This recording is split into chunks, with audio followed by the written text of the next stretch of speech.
Salut les amis, j'espère que vous allez bien, moi ça va nickel tu vois. Aujourd'hui je suis dans l'atelier et vu que ça faisait un moment tu sais que j'avais pas fait de vidéo, tu sais entre le confinement, les vacances et tout, j'ai décidé de faire vite fait une petite vidéo, c'était vraiment pas prévu du tout hein. C'est-à-dire j'ai même pas pris mon matériel avec moi. Je fais une vidéo vite fait rapide pour vous donner des news, c'est juste pour ça quoi, voilà quoi. Donc aujourd'hui on est à l'atelier comme tu peux voir, là j'ai démonté tu vois le 103, comme tu peux voir il y a le cadre qui est posé tu sais sur l'établi pliant. Là-bas au fond tu as le bras auxiliaire qui traîne, mais avec le guidon en plus que ce que je vois. Là de ce côté-là comme tu peux voir il y a la paire de jantes, là il y a les pneus et comme tu peux voir aussi c'est le bordel. Comme tu vois franchement c'est vraiment le bordel. Regarde, je vais te montrer même à tel point. Regarde en quel état est mon établi. Qui moi d'habitude je range tout, tout est carré, tout est nickel. Franchement, c'est vraiment n'importe quoi. Mais bon, passons, on s'en fout. Alors, pourquoi j'ai démonté le 103? Le 103, tu vois, je l'ai démonté parce que j'ai voulu au départ le décaper avec un produit chimique qui est ici, hein, que j'avais déjà utilisé par le passé, hein, décapant gel express. Cette fois-ci, franchement, j'ai essayé, ça n'a pas marché du tout. Tu sais, j'y ai passé plusieurs couches. Je l'ai même laissé toute une nuit, tu sais, pour que le produit fasse effet, que ça soulève la peinture, que je puisse, tu vois, avec la petite spatule, le retirer. Et en fait, il s'est avéré que ça a fait que de la merde, quoi. Franchement, moi, au jour d'aujourd'hui, je t'avoue que ce produit, je le déconseille. Alors, ce que j'ai fait, j'ai pris la petite perceuse, la brosse métallique dessus. J'ai même, tu vois, j'ai une petite ponceuse qui, en fait, qui sert à rien, que j'avais acheté à Brico Dépôt. J'ai pris, tu vois, là aussi, la mini disqueuse avec les disques abrasifs que j'ai achetés chez Action, qui sont pas mal en fait ces disques là, franchement, mis à part qu'ils se usent très vite, ils sont très bien, hein. Voilà, comme tu peux voir, tu as vu, j'ai mis à nu le réservoir du cadre. Il y a d'autres parties, tu sais, que j'avais déjà commencé, tu sais, à poncer tout ça et tout, et au fur et à mesure que j'avançais, tu sais, je me suis dit, putain, ça va être une grosse galère, tu vois, d'arriver à cet endroit ici, tu vois, où c'est quand même difficile d'accès, voilà. Alors là, je me suis dit, laisse tomber, écoute, ça va être pire quand il va falloir attaquer les jantes.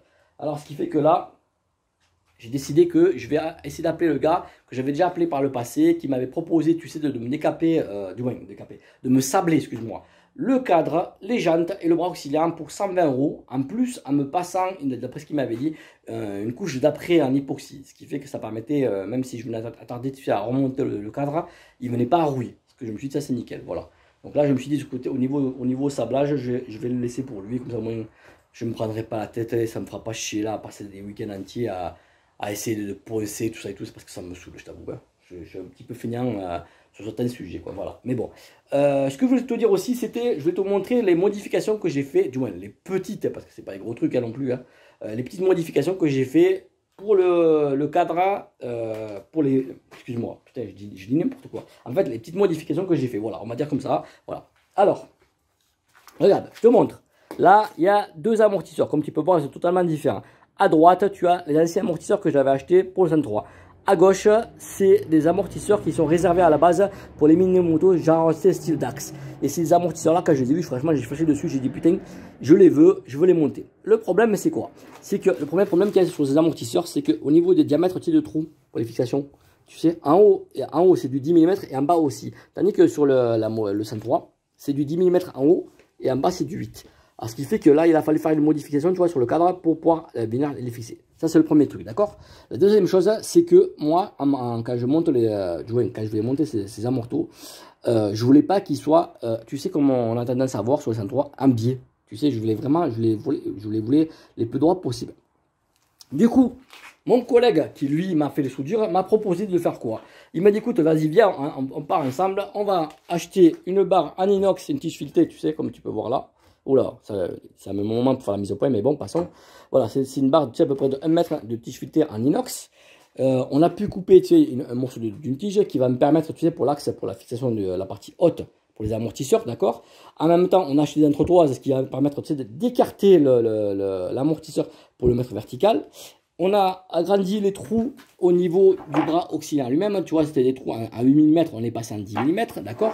Et là, ce qu'il a fait, tu vois, il a découpé un morceau de la tige filetée en inox et il m'a soudé des écrous qui sont eux aussi en inox. Hein, voilà. Il m'a dit que les tiges filetées comme ça en inox sont beaucoup plus solides que les tiges, tu sais, en acier. Voilà. Alors, du coup, le but, c'est quoi? C'est que, tu vois, regarde, je te montre vite fait, voilà, d'accord? Là, il y a le deuxième écrou qui va faire comme contre-écrou, d'accord? Je ne vais pas te le montrer parce que sinon. La vidéo va durer 8 plombes, voilà, donc tu peux imaginer le truc comme ça. Et ce qui fait qu'ils permettent de venir mettre l'amortisseur.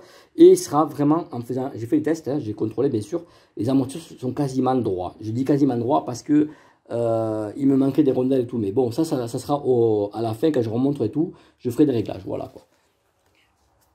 Donc, voilà, c'était tout. Je pense que pour la vidéo, j'ai fait le tour. Hein, voilà, hein, c'est comme je te disais, c'est une petite vidéo rapide, express, pour te montrer où est-ce que j'en étais, tout ça et tout.